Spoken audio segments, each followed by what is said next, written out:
this particular video we are gonna revise mean, median and mode entirely. Only in this particular video everything will be covered. जो भी foundation के लिए जितने भी concepts होते हैं वो हम सब करेंगे. So let's begin. देखो, अगर हम बात करते हैं स्टैटिस्टिक्स टॉपिक की तो सबसे इम्पॉर्टेंट जो बेस बनता है ना वो डेटा से बनता है, क्योंकि हम एक डेटा को उसके ऊपर हम स्टैटिस्टिकल टूल्स लगा के उसको एनालाइज करते हैं. तो डेटा ही नहीं होगा तो टॉपिक ही खत्म, बात ही खत्म, कुछ होगा ही नहीं विदाउट डेटा. तो डेटा होता है तो उसके ऊपर हम स्टैटिस्टिकल टूल्स लगाते हैं ताकि हम उसमें एनालिसिस करके हमारी डिसीजन मेकिंग का प्रोसेस कर सकें. ऑल राइट, तो हमारा डेटा ना वो दो टाइप्स में होता है. सबसे पहला होता है नॉन फ्रीक्वेंसी और एक होता है फ्रीक्वेंसी डिस्ट्रीब्यूशन. नॉन फ्रीक्वेंसी में एक ही आता है, that is individual non frequency distribution. And frequency distribution के दो टाइप्स आ जाते हैं, ungrouped and grouped.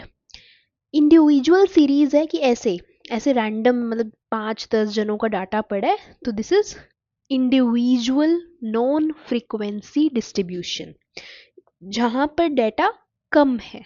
Got it. Frequency क्या होता है? कोई भी चीज कितने बार हो रही है उसको हम फ्रीक्वेंसी बोलते हैं, right. Number of repetition of something is known as frequency. Frequency grouped and ungrouped दो टाइप की होती है. नाउ हम स्टैटिस्टिकल टूल्स कौन से यूज करते हैं एक डाटा के ऊपर जिससे उस डाटा का एनालिसिस होता है? That's mean, median and mode. Mean, median and mode को हम हमारे मेजर्स ऑफ सेंट्रल टेंडेंसी भी बोलते हैं.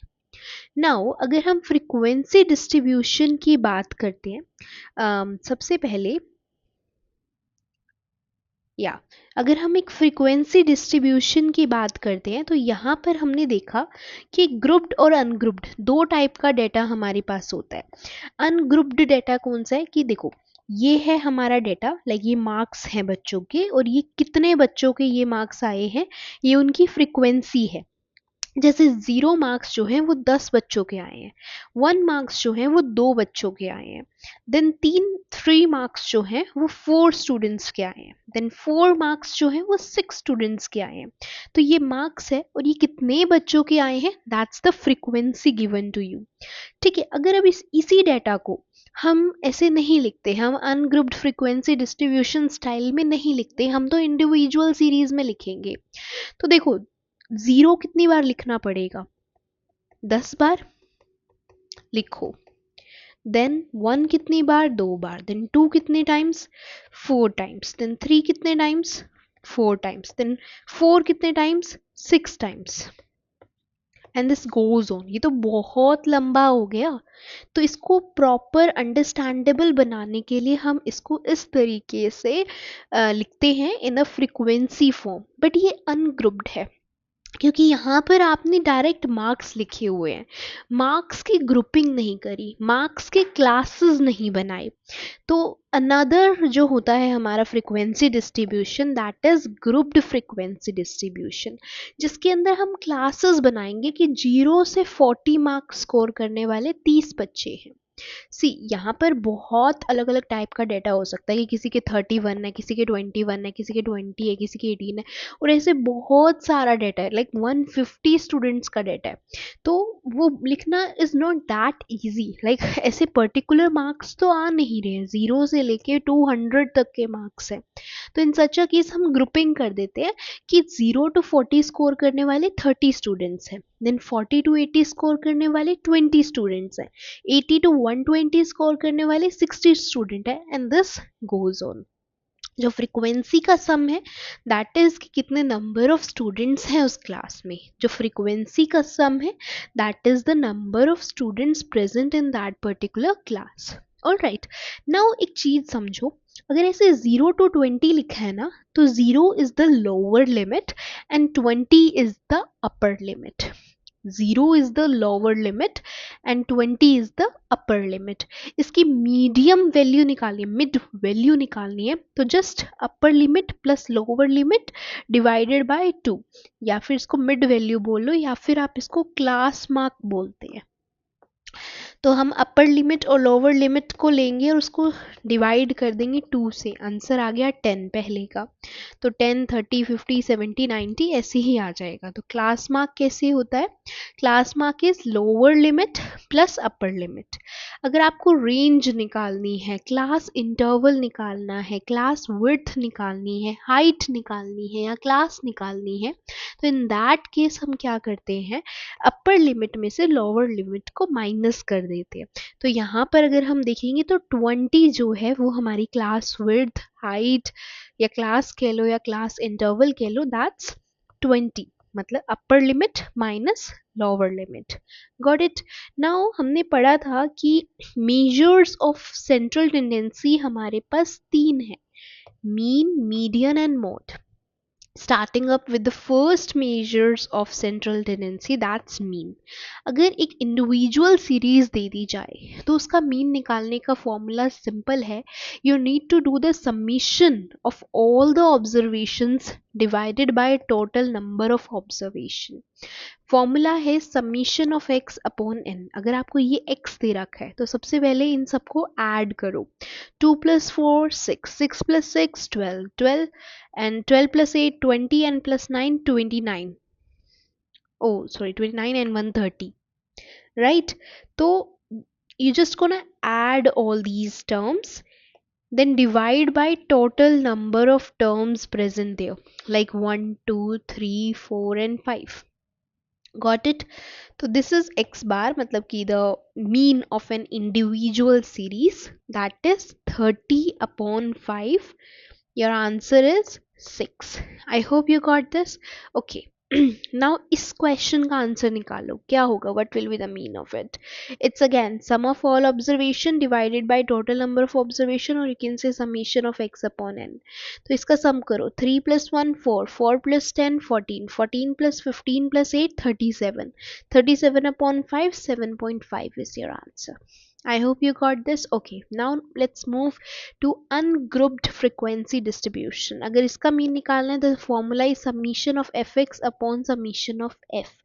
समीशन ऑफ एफ होता है सी, एक्स आपको दे रखा है, एफ आपको दे रखा है, समीशन ऑफ एफ मतलब कि इस पूरे फ्रीक्वेंसी का समीशन कितना है, तो दैट्स 17, वो हमारे पास आ गया। नाउ एफ एक्स का समीशन क्या होता है, एफ मल्टीप्लाई एक्स का समीशन। तो 3 2 6, 4 1 4, यहाँ से हमें एफ एक्स मिला और इसका हम एंटायर का जब सम करेंगे तो that's 104। So 104 upon 17, that's 6.11. I hope you got this. Now let's move to the another question. अगर हमारे पास ग्रुप्ड फ्रीक्वेंसी डिस्ट्रीब्यूशन है तो इन दैट केस हमें क्या करना होता है? अगर ग्रुप्ड फ्रीक्वेंसी डिस्ट्रीब्यूशन है तो the formula is same, that summation of F x upon summation of F. But यहाँ तो क्लास दे रखी है, हम एफ को किससे मल्टीप्लाई करें? तो इन सच केस आपको एक्स भी निकालना पड़ेगा, और एक्स क्या होता है, x is the middle term. तो यहाँ मिडिल टर्म कैसे निकलेगी, upper limit plus lower limit divided by 2। तो यहाँ पे 5 आ गई, यहाँ पर 15 आ गई, यहाँ 25 आ गई, यहाँ 35 आ गई, ये हमारे पास x की वैल्यूज आ गई। f आपके पास है, और अगर f को और x को हम मल्टीप्लाई करेंगे तो ये हमारे पास आंसर आ जाएगा, और इसका समीशन करेंगे तो that's 220। Summation of F x upon summation of f, that is 10, and hence your final answer is 22। I hope you got this. चलो आगे बढ़ते हैं। Next topic is median. Median क्या होता है? मीडियन मतलब कि मिडिल वैल्यू। कुछ भी नहीं करना, कोई भी सीरीज दे रखी है उसको असेंडिंग या डिसेंडिंग ऑर्डर में लगाओ और मिडिल टर्म ले लो। एग्जाम्पल से समझते हैं। जैसे ये मेरे पास एक पर्टिकुलर सीरीज है, सबसे पहले या तो असेंडिंग या फिर डिसेंडिंग ऑर्डर में कन्वर्ट कर दो। मैं एक काम करती हूँ, इसको असेंडिंग ऑर्डर में लगा देती हूँ। तो after having it in ascending order, देखो मिडिल टर्म कौन सी है, इधर से ये हटाओ, इधर से ये हटाओ, इधर से ये हटाओ, इधर से ये, इधर से ये, इधर से ये, मिडिल टर्म कौन सी बची, 15। आंसर 15 ही है। This is the answer, this is the middle term of this series. Question solved. But इसके पीछे एक हल्का सा फॉर्मूला भी है, that is n+1 upon 2th term. This is the formula. मतलब कि जितनी भी नंबर ऑफ टर्म्स हैं, 1 2 3 4 5 6 7, 7 नंबर ऑफ टर्म्स है ना, तो 7 में +1 करके डिवाइड कर दो 2 से, इट विल बी 8/2, मतलब कि फोर्थ टर्म। अब जो असेंडिंग में सीरीज या डिसेंडिंग में सीरीज लगाई होगी उसकी फोर्थ टर्म देखो क्या है, दैट्स 15 और ये आपका आंसर है। आई hope you got this. Okay, another question, ये वाली सीरीज है अब हमारे पास, इसमें भी हम सबसे पहले क्या करेंगे, असेंडिंग ऑर्डर में लगाएंगे। नाउ सी, यहाँ 6 टर्म्स हैं, ठीक है, तो 6+1/2 मतलब कि 3.5। 3.5th टर्म कौन सी होगी, ये तो फर्स्ट टर्म है, ये सेकंड है, ये थर्ड है, ये फोर्थ है।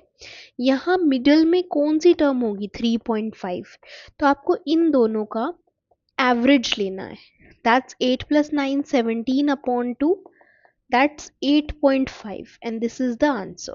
8.5 is the answer to this question. ठीक है, बाकी 8 और 9 के बीच में एग्जिस्ट भी जो करता है दैट्स 8.5 ओनली। एट 3.5 अगर हम देखें कि ये थर्ड टर्म है, फोर्थ टर्म है, तो 3.5 पे 8.5 ही एग्जिस्ट करता है, that's common sense also. Anyways, okay, mode की बात करते हैं। मोड क्या होता है, highest number of repetition.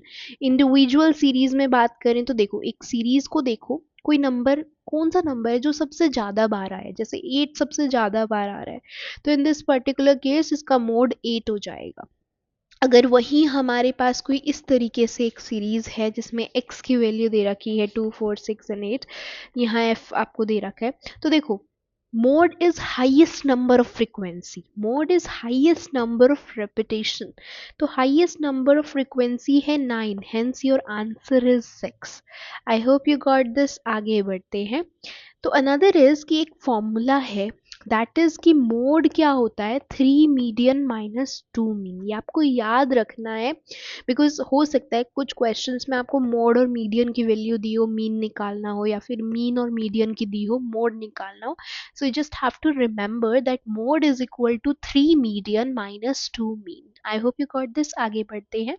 The median of 3, 5, 3x-5, 3x+3, 23, 27, जो ऑलरेडी एक असेंडिंग ऑर्डर में सीरीज लिखी हुई है कि सबसे छोटा नंबर है, देन इससे बड़ा, देन इससे बड़ा, देन इससे बड़ा। ओके, तो इसका मीडियन 15 है, ये हमें पता है, आपको x की वैल्यू निकालनी है। This is the question to you. So now see one thing, कि ये असेंडिंग में दी हुई है, मीडियन आपको दिया हुआ है, तो सी 1 2 3 4 5 एंड 6, जब यहाँ पर इवन नंबर ऑफ टर्म्स हैं तो मिडिल टर्म कौन सी हुई, 3 एंड 4, मतलब कि ये वाली टर्म और ये वाली टर्म को ऐड करके अगर मैं इनको 2 से डिवाइड करूँगी तो मेरे पास आंसर 15 आएगा, मतलब it will be equals to the median. तो 3x-3 plus 3x plus 3 divided by 2 is equal to 15, अगर मुझे ये दे रखा है, ठीक है, तो इसका आंसर x की वैल्यू क्या आ गई, that is 5 and this is your answer. तो यहाँ हमने इन टर्म्स को क्यों लिया, because we will be taking the average of the middle terms as your n is even, n is equal to 6, वो इवन है। अगर यहाँ पे मान लो एक और नंबर होता ना, लाइक 28 होता, तो इन दैट केस क्या होता, 3 यहाँ से गए, 3 यहाँ से गए, और आंसर 3x+3 के अकॉर्डिंग आता, because this was equal 3x+3 is equal to 15 करते। बट ये एक ऐसी टर्म थी जहाँ पर, मतलब एक ऐसी सीरीज थी जहाँ पर n इवन था, तो हमने क्या करा, हमने दोनों टर्म्स को लिया और उनका एवरेज लिया, ठीक है। तो it was 3x-3 plus 3x+3/2 which is equal to 15 and your x is equal to 5. So I hope you got this till now. This was all about the chapter mean, median, mode, or central tendency, or statistics, whatever you say. Do let me know how was the lecture and give a feedback as well.